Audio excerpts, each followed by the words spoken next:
கோமுவின் கதைகளுக்கு எல்லோரையும் அன்புடன் வரவேற்கிறேன். வேலு மீனாட்சி தம்பதி திருச்சி பக்கத்தில் ஒரு கிராமத்தில் வாழ்ந்து வந்தாங்க. அவங்களுக்கு 2 குழந்தைங்க. வேலு அவன் தாத்தா காலத்து நிலமான ஒரு 32 சென்ட் நிலத்தில் விவசாயம் பண்ணி குடும்பத்தை நடத்திட்டு வந்தான். மீனாட்சியும் வேலுவுக்கு உறுதுணையாக இருந்தா. குழந்தைங்க 2ம் 3 வயசு ஒன்றும் 2 வயசும் ஒன்றுமா இருந்தாங்க. அவங்களுக்கு பால் செலவு, மருத்துவ செலவுன்னு ஏதாவது ஒன்று வந்துக்கிட்டே இருந்தது. வேலுவால் செலவுகளை சமாளிக்க முடியல. அதனால் அந்த ஊர் பண்ணையார்கிட்ட நிலத்தை அடமானமாக வச்சுட்டு அவர்கிட்டயே கூலிக்கு வேலை செஞ்சான். எவ்வளவு சோர்வாக வந்தாலும் மீனாட்சி வைக்கிற மீன் குழம்பு சாப்பிட்டா அவனுக்கு புது தெம்பு வந்த மாதிரி இருக்கும். இப்படியா நாட்கள் ஓடிக்கிட்டே இருந்தது. நிலத்தை மீட்க முடியாமல் வட்டியும் அசலும் சேர்ந்து நிலம் அவன் கையை விட்டு பண்ணையாருக்கு சொந்தமாயிடுச்சு. பண்ணையாருக்கு சந்தோஷம் தாளலை. ஏன்னா வருஷத்துக்கு 3 போகம் நல்ல விளைச்சல் தர நிலம். வேலுவுக்கு ரொம்ப கஷ்டமாயிடுச்சு. தாத்தா காலத்து நிலம் கையை விட்டு போனதால் அந்த ஊரில் இருக்க அவமானமாக இருந்துச்சு.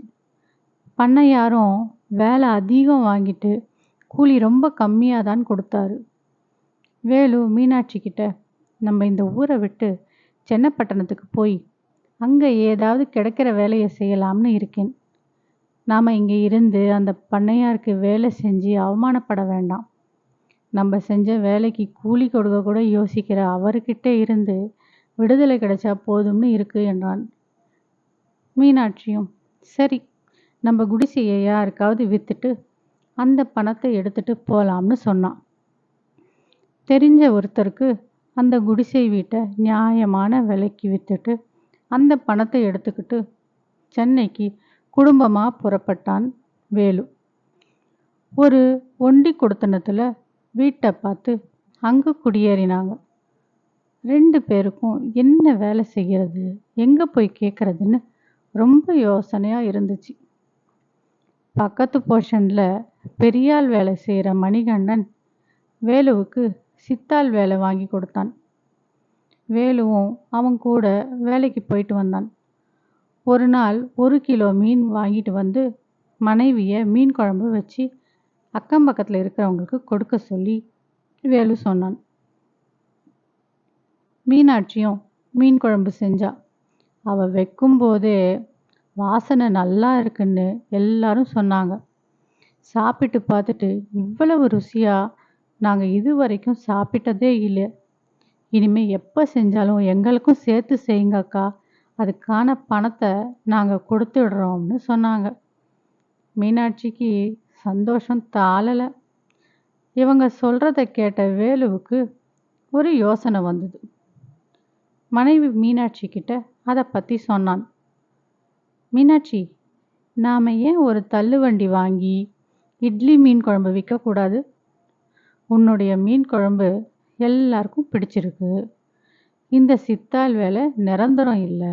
அதுவும் அதில் வர பணத்தை வச்சுக்கிட்டு 2 குழந்தைங்கள படிக்க வச்சு ஆளாக்கணும்னா ரொம்ப கஷ்டம். இந்த தள்ளுவண்டி கடை போடணும்னா உன்னோட உதவி வேணும். நீ என்ன சொல்கிற என்று கேட்டான் வேலு. மீனாட்சியும் நல்ல யோசனைங்க. எனக்கு நல்லா முன்னேறி நம்ம ஊருக்கு தலை நிமிர்ந்து போகணும்னு ஆசையாக இருக்குது. நம்மளை கேவலமாக பார்த்தவங்க முன்னாடி பெருமையாக வாழணும்னு ஆசையாக இருக்குது. உங்களுக்கு எல்லா விதத்துலேயும் நான் உதவியாக இருப்பேன்னு சொன்னாள். மறுநாளே வேலு மணிகண்டன் கிட்ட இதை பற்றி சொல்ல, மணிகண்டனும் அவனுக்கு தெரிஞ்சவங்க மூலமாக ஒரு தள்ளுவண்டி வாங்கி கொடுத்தான். அன்னையிலேருந்து வேலு காலங்காத்தால் காசிமேட்டுக்கு போய் நல்லா புது மீன்களை பார்த்து பார்த்து வாங்கி வந்தான். வீட்டில் மீனாட்சி இட்லி சுட்டு குழம்புக்கு தேவையானதெல்லாம் செஞ்சு வச்சுடுவா.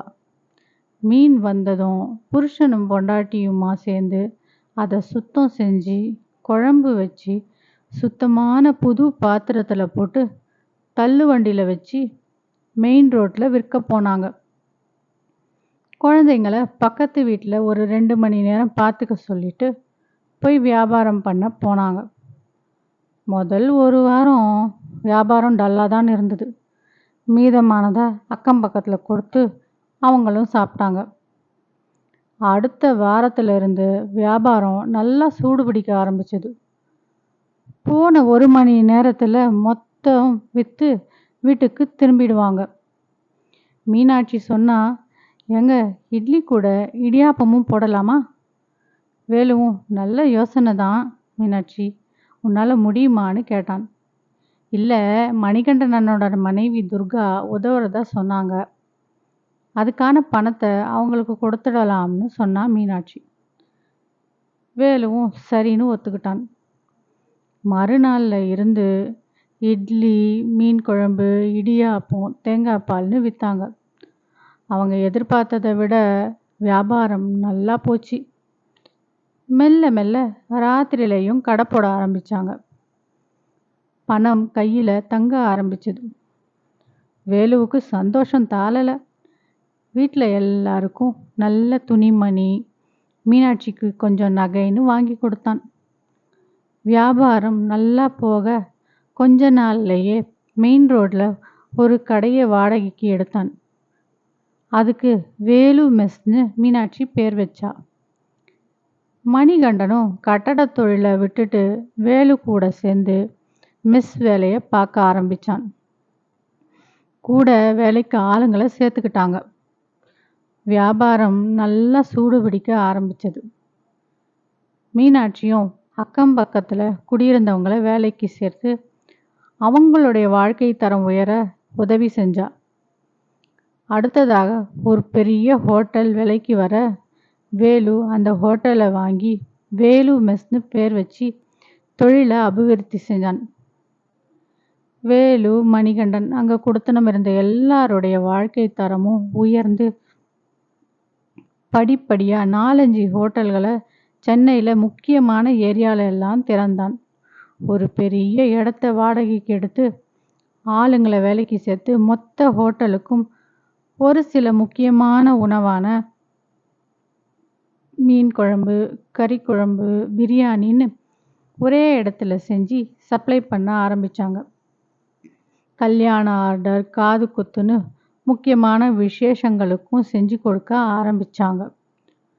அரசாங்கத்துக்கு அதிக வரி செலுத்துகிற முக்கிய புள்ளிகளில் வேலுவும் ஒருத்தனானான். ஒரு தடவை வேலு ஹோட்டலுக்கு வரவங்கள அன்போடு வரவேற்று அவங்கள உபசரிச்சுக்கிட்டு இருந்தான். அப்போது அங்கே அவன் கிராமத்தில் இருந்த பண்ணையாரும் அந்த ஊரை சேர்ந்த சில பெரிய ஆளுங்களும் சாப்பிட வந்தாங்க. வேலுக்கு பண்ணையாரை பார்த்ததுமே அடையாளம் தெரிஞ்சிடுச்சு. இருந்தாலும் அவங்கள வரவேற்று அமர சொன்னான். பண்ணையாருக்கும் கூட வந்தவங்களுக்கும் முதல்ல வேலுவை அடையாளம் தெரியல. அதுக்கப்புறம் பண்ணையார் வேலுவை அடையாளம் கண்டுக்கிட்டார். வேலுவை பார்த்து எக்காலமாக சிரிச்சுக்கிட்டே, "இங்கே தான் வேலை பார்க்குறியா? உனக்கெல்லாம் எப்படி இவ்வளவு பெரிய ஹோட்டலில் வேலை கொடுத்தாங்க? அவ்வளவு வீராப்பா ஊரை விட்டு வந்த? இங்கே வந்து பெரிய ஆளாக ஆகியிருப்பேன்னு நினச்சேன்" சொல்லி வாய் விட்டு சிரித்தார். பண்ணையார் பேசுனதை கேட்டு கூட வந்தவங்களும் சிரித்தாங்க. போய் சூடாக பிரியாணியும் மீன் வறுவலும் கொண்டு வான்னு சொல்ல, பண்ணையாரை பார்த்து சின்ன புன்னகை செஞ்சபடி அங்கே இருந்த சர்வரை கூப்பிட்டு சப்ளை செய்ய சொன்னான் வேலு.